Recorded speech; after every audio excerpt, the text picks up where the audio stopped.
고맙습니다. 나오는 게 쉬운 일이 아니에요. 고맙습니다. 네.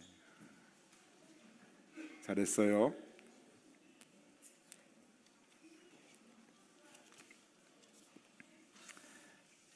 교회는 전도하는 공동체지요. 예수님께서 땅끝까지 이르러 내 증인이 되라 명하셨기 때문에 명령을 따라서 항상 전도의 부담을 가지고 있는 것이 교회와 성도들입니다. 그래서 개인으로 전도하는 개인 전도, 길에서 전도하는 노방 전도, 또 사람들을 초대해서는 초청 전도, 또 문서에 아름다운 글이나 성경 구절을 써서 보내는 문서 전도 같은 전도에 힘쓰고 있습니다.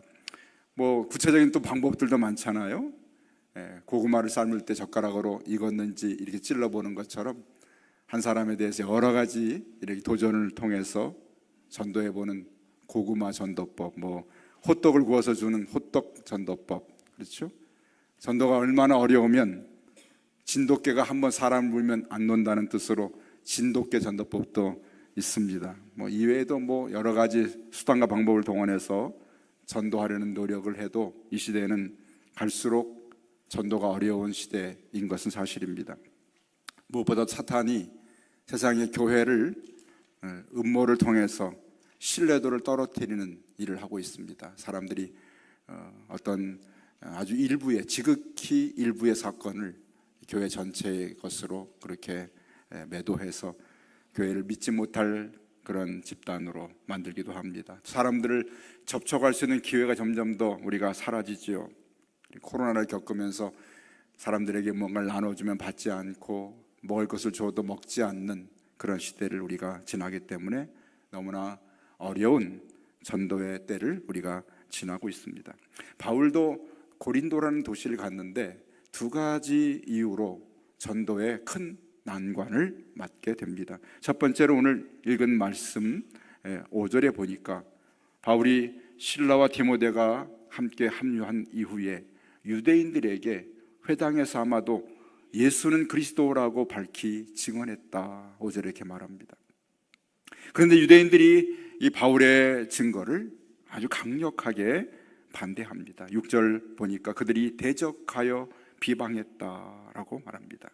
바울을 대적해서 비방했다는 그런 이야기는 자신들의 반대 입장을 계획적으로 그렇게 만들어서 대적하고 방해했던 그런 어려움에 직면하게 됩니다. 그렇죠? 전도하는 것 쉽지 않습니다. 뭔가 반대에 부딪히게 되고 또 뭔가 난관에 우리가 맞닥뜨리는 것이 전도의 어려움이죠. 바울은 그들을 향해서 6절에 보니까 옷을 털어버리고 너희 피가 너희 묘로 돌아갈 것이다. 나는 너희의 피에 대해서 깨끗하다고 말하고 있습니다. 이 말은 자신이 정말 최선을 다해서 복음을 전했는데 받아들이지 않는다면 너희 영적 생명이 이루어지는 것에 대해서 너희의 책임이라는 상징적인 행동을 바울이 보이고 있습니다. 두 번째 어려움은 뭔가 하면 지역적인 어려움이었습니다. 당시 고린도는 매우 이 무역이 발달했던 지역이었습니다. 왜냐하면 양쪽에 큰 바다를 끼고 있는 그러한 항구 도시였습니다. 항구 도시에는 언제나 우상이 많이 있었습니다. 그렇죠? 배를 타는 분들이나 또는 가족들을 바다로 떠나보낸 그런 육지에 있는 가족들이 그들의 그런 생존을 위해서 우상 숭배를 많이 했던 것이 바로 항구 도시의 특징 아닙니까? 그래서 오늘 고린도에도 우상이 성행했던 것을 고린도의 편지를 통해서 우리가 알게 됩니다. 뿐만 아니라 어려움이 뭐냐면 항구 도시에는 많은 무역을 통한 그러한 수익이 있었기 때문에 부유한 사람들이 많이 살았던 것을 알게 됩니다. 사실은 부를 가진 사람은 하나님을 믿기가 어렵습니다. 왜냐하면 자신이 이 물질을 의지하게 돼 있고, 그렇죠? 의지하는 것이 있다 보니까 하나님을 믿고 섬긴다는 것이 쉽지 않은 것이 바로 부유한 사람들의 그런 특징입니다. 고린도 도시가 바로 이러한 특징을 가진 도시였던 것이죠.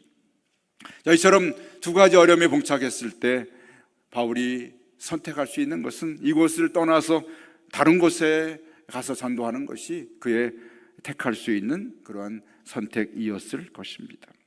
그런데 바울이 오늘 그 고린도를 떠나기에는 하나님께서 그를 기적적으로 그곳에 남겨두실 하나님의 뜻이 이러한 사건을 통해서 계속되고 있는 것을 보게 됩니다. 어떤 일이 생겼는가요? 7절에 보니까 거기 유대인들에게서 옮겨서 이방인인 아마도 디도 유스도로 하는 사람을 만나게 되고 그가 전도를 받아 구원받은 것 같습니다. 7절에 하나님을 경외하는 디도 유스도로 하는 사람의 집에 들어가게 됐다.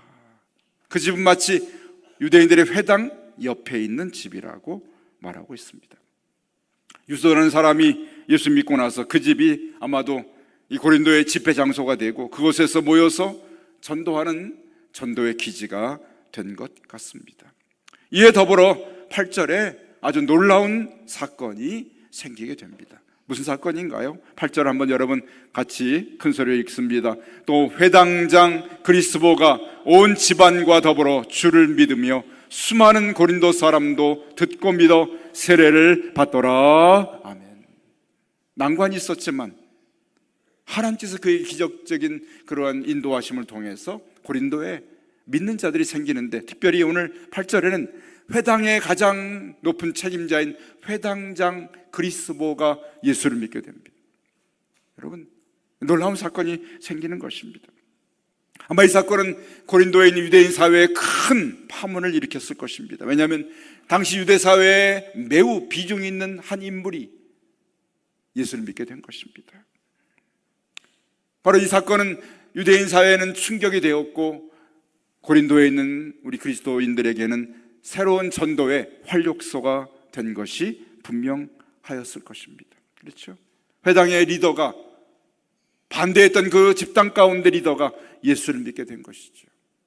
놀라운 사건이 생겼습니다.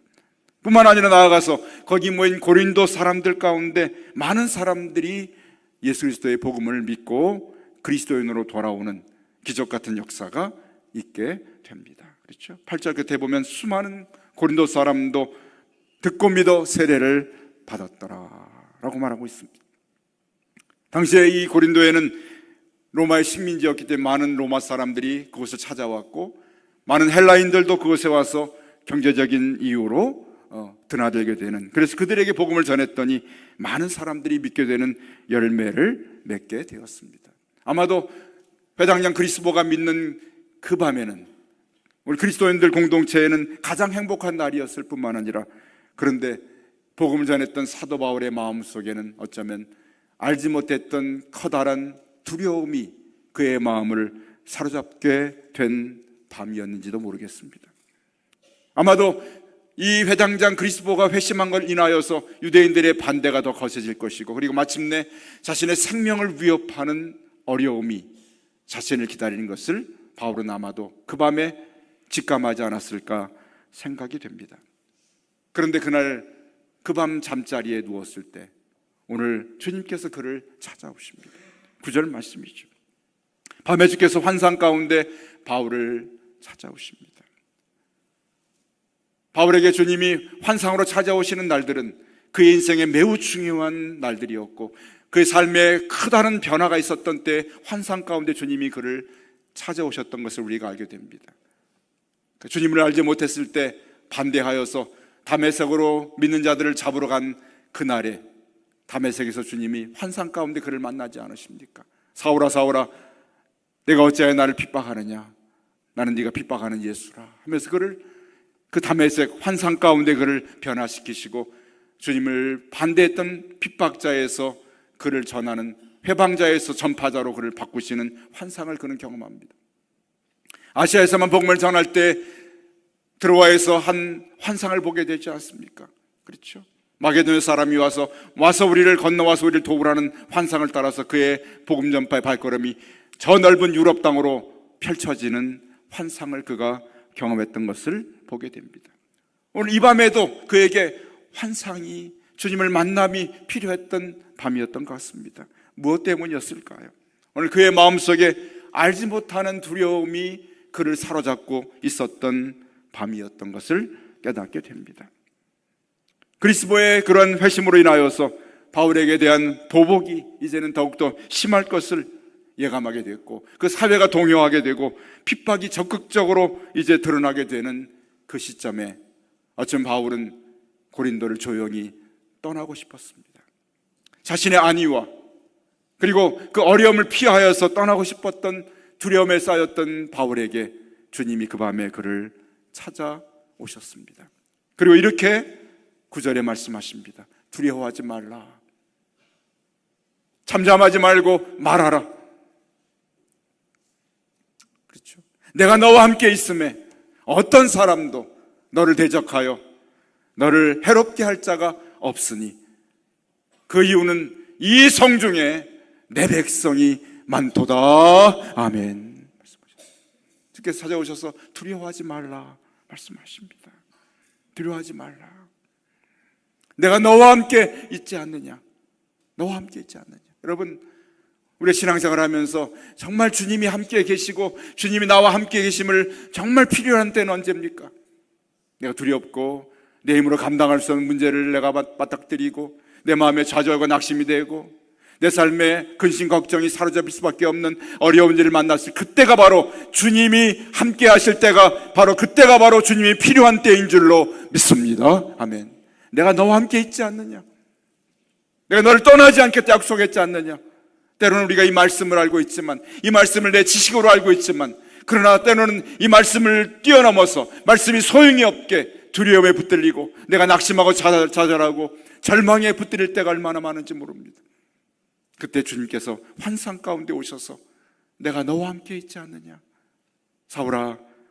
바울아 왜 두려워하느냐 하면서 그를 위로하고 격려하시는 주님의 음성과 그분의 모습을 바울이 만나게 됩니다. 내가 너와 함께 있다. 그렇죠? 나아가 주님이 이렇게 그에게 힘을 주십니다. 너를 대적하여 너를 해할 자가 없다고. 너를 해롭게 할 자가 이 땅에 없다고 하죠. 주님의 지키심의 약속을 그에게 허락해 주십니다. 그리고 마지막 가장 중요한 그 밤에 환상 가운데 그를 만나신 주님의 목적이 여기에 담겨 있어요. 여러분 마지막 말씀 한번 같이 읽습니다. 마지막 부분 10절 뒷부분이죠. 이는 이 성중에 내 백성이 많음이라. 다시 한번 읽습니다. 이는 이 성중에 내 백성이 많음이라. 아멘. 주님이 그 밤에 바울을 찾아오신 가장 중요한 목적은 그를 격려하심도 있었지만은 그 고린도라는 성 안에 주님께서 구원하실 예비된 백성들이 많다는 얘기입니다. 너를 통해 내가 할 일이 있다고, 내가 너를 통해 구원할 백성들이 그 성에 많으니 네가 두려워하지 말고 잠잠하지 말고 말하라고 주께서 오늘 그를 격려하시는 환상을 그에게 허락하여 주십니다. 때로 주께서도 지금 우리에게도 이와 같은 환상으로 또는 말씀으로 격려하실 때가 많습니다. 여러분, 때를 따라 우리 살아가면서 인생에서 알지 못하는 두려움에 내가 빠질 때가 있죠. 잠자리에 누웠는데 알지 못하는 두려움 때문에 잠을 이루지 못합니다. 내가 알지 못하는 그런 두려움에 사로잡혀서 염려 근심에 붙들려서 살아갈 때가 얼마나 많은지 모릅니다. 그 순간에 바로 그때가 주님 말씀이 필요한 때고 내가 너와 함께 있음에 라는 주의 말씀이 들려올 때면 주께서 내가 너를 통해서 이룰 일이 있다고 하시는 주의 음성이 들려오는 그 순간이 바로 우리가 두려움에 붙들렸던 그 순간입니다. 때로 우리가 알지 못하여서 내가 두려움 가운데 빠져서 사명을 잃어버릴 때가 있고 내가 무엇을 해야 할지 알지 못할 때 내가 염려 근심에 붙들려 살 때가 있었던 것을 우리는 너무나 잘 알고 있습니다. 때로는 우리의 계획이 이런 두려움이 찾아올 때 그것을 피하는 것으로 우리의 계획을 우리가 세우고 나아갈 때가 있습니다. 그러나 하나님의 계획은 우리를 통해 하나님 백성을 구원하는 것이 하나님의 계획에 있는 것을 보게 됩니다. 바울도 마찬가지죠. 두려움에 붙들렸던 그 밤에 바울의 선택은 그 도시를 떠나는 것이었을 것입니다. 그러나 하나님의 계획은 그를 그곳에 오늘 있게 하면서 그 바울을 통하여서 이 성에 있는 고린도 성에 있는 수많은 백성들을 구원하는 것이 바로 하나님의 계획이었던 것을 우리는 보게 됩니다. 하나님 우리를 찾아오실 때 당신의 계획과 일을 가지고 우리를 찾아오십니다. 우리가 생각하지 못했던 것들, 원하지 않은 것조차도 그것으로 우리를 밀어넣으시고 그 가운데 우리를 던지실 때가 있습니다. 그렇기 때문에 여러분 우리가 인생에서 정말 중요한 것은 내 생각과 내 욕심을 가지고 내 삶을 바라보지 않는 것입니다. 하나님이 나에게 지금 원하시는 것이 무엇인지를 보는 것이죠. 나를 이곳에 살게 하신 이유, 지금 나를 이곳에 서게 하신 하나님의 뜻이 무엇입니까? 이것을 바라보는 눈을 갖기를 원하실 때 하나님 우리를 찾아오시고 우리에게 환상을 보여주시고 주의 말씀으로 우리를 격려해 주시는 줄로 믿습니다. 바울을 그곳에 남겨준 하나님 목적, 환상으로 그를 찾아오신 주의 목적은 바로 하나님의 뜻과 계획이 계셨던 것입니다. 고린도에 있는 많은 하나님 백성들을 위해서 그를 그곳에 머물기를 주께서 원하셨고 또한 그를 지키기를 주께서 원하셨던 것을 우리가 알 수 있습니다.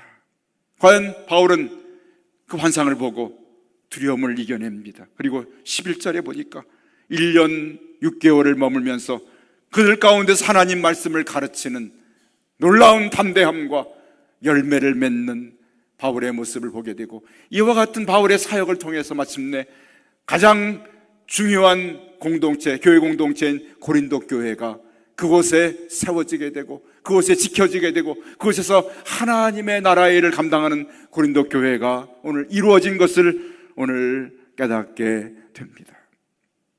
여러분, 우리가 이 세상에 살아가 존재하는 이유는 무엇입니까? 나 자신만을 위해서 살아가지 않습니다. 나 자신만을 위해서 선택한다면 고린도를 피하는 것이죠. 고난을 떠나고 어려움을 피하는 것이 우리의 선택이 되지만, 그러나 하나님은 나를 통해서 이루실 뜻과 계획을 갖고 계십니다.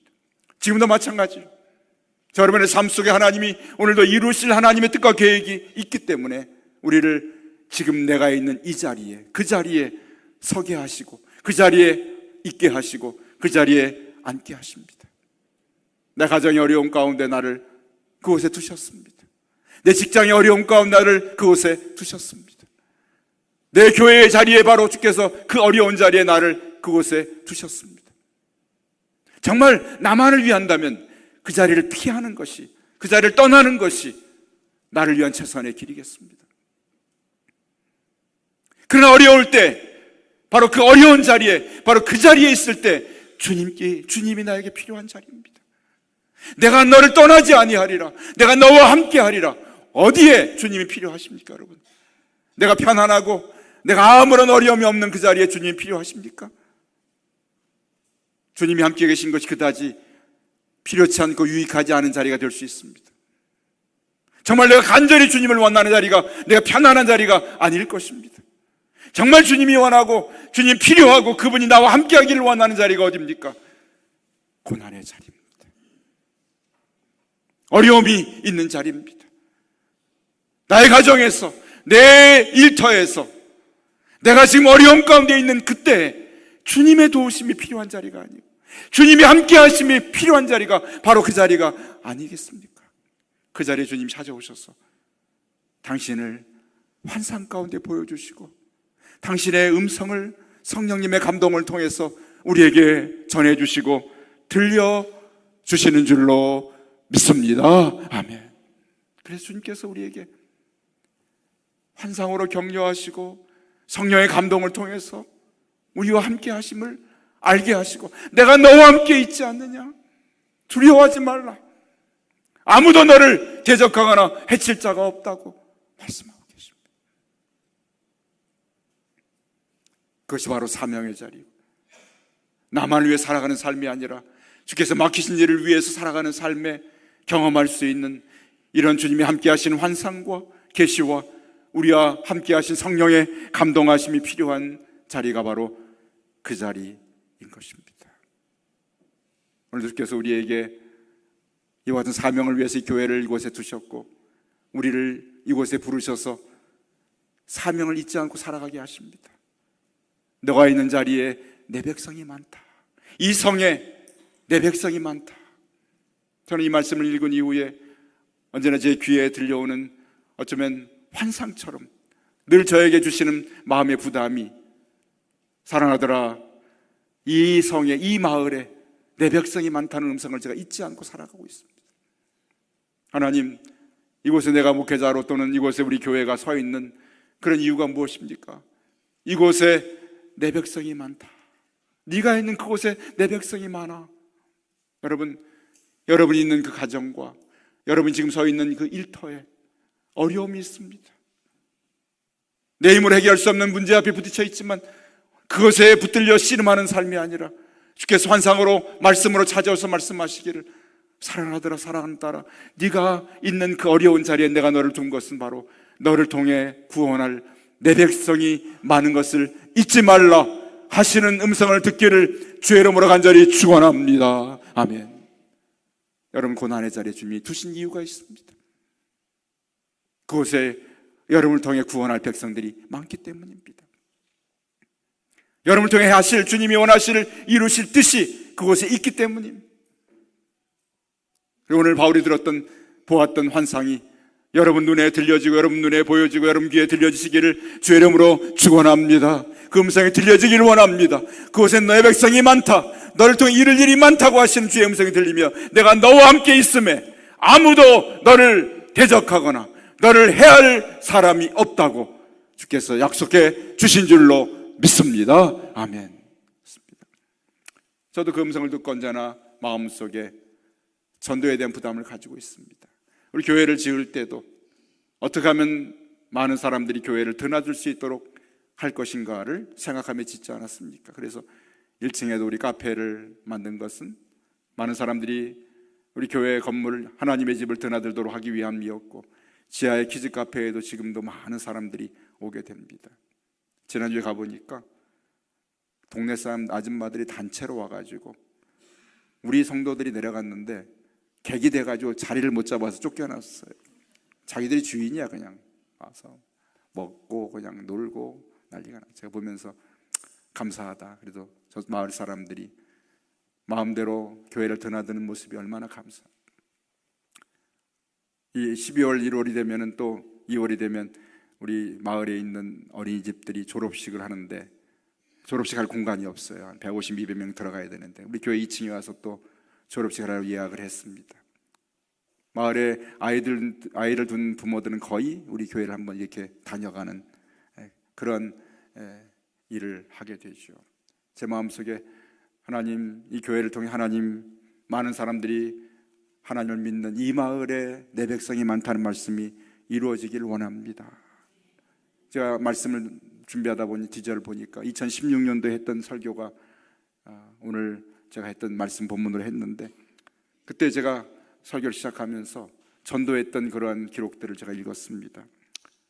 교회 이전하고 초등학교 앞에 가서 전도하기 아이들이 없었기 때문에요. 오늘 아이들이 많아졌지만 그때는 아이들이 없었거든요. 전도하기 위해서 갔는데 솜사탕 기계와 팝콘 기계를 사가지고 발전기를 사가지고 거기서 와서 전기를 일으켜서 아이들에게 솜사탕을 나눠주는 전도를 했지 않습니까? 한 15주 했는데 별 소득이 없고 아이들이 솜사탕 먹다가 막대기를 갖다 버려가지고 민원이 생겨서 우리 가서 그 주우러 다니고, 학교 앞에 있는 문방구 사장님이 장사 안 된다고 민원을 넣어가지고 우리가 갈등을 냈습니다. 야, 어떡하냐 이거 그만해야 될까 했는데, 그런 갈등이 있는 날 주일 아침에 한 초등학교 아이가 교회를 오게 됐습니다. 이시우라는 아이인데요, 이 아이가 약속을 지키고 아버지와 함께 교회를 오게 됐고요. 몇몇 아이들이 오게 됐는데 그 중에 우리 박순호가 1학년이었답니다. 그래서 다른 교회 다녔지만 아빠와 함께 우리 교회를 오게 됐어요. 그리고 우리 영빈이 친구 박준희, 영빈아 영빈이 어디 있냐? 김영빈 어디 있어?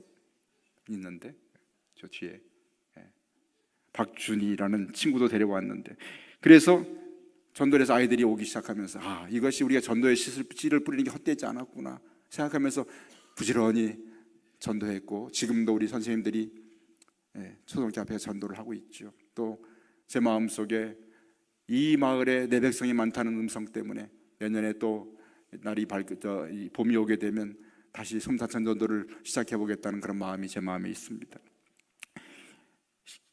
7, 8년 전에 1학년이었던 박순호가 그때 교회를 나왔지만 다시 고등학생이 돼서 오늘 교회에 와 있어요. 그동안 안 나오다가 다시 교회에 오게 됐어요. 순호야, 한번 일어나봐라. 일어나봐. 뒤에 돌아봐. 이렇게 앉아. 그때는 초등학교 1학년 때 교회 왔었는데 공반으로 못 나오다가 최근에 교회 이전하고 나서 저보다 커갖고 나왔어요. 교회로 왔어요. 큰 사람이 돼가지고. 그래서 전도하는 것은 결코 헛된 것이 아니구나.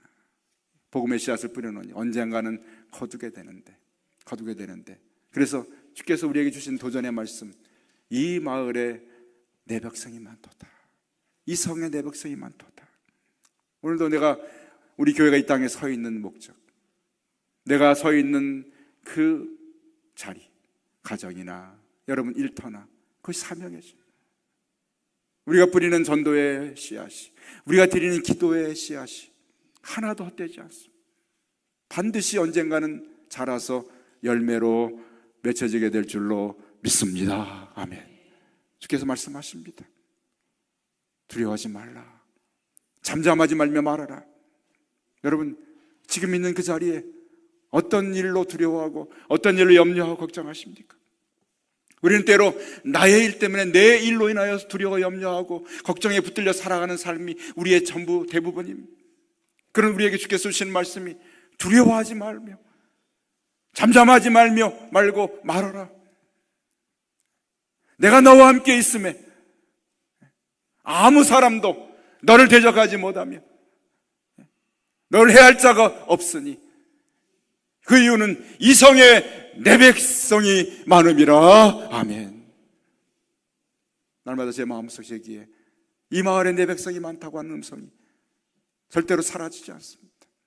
여러분 귀에도 이 말씀이 언제나 살아있기를 주의 이름으로 간절히 축원합니다. 여러분이 있는 그 자리에 내 백성이 많도다.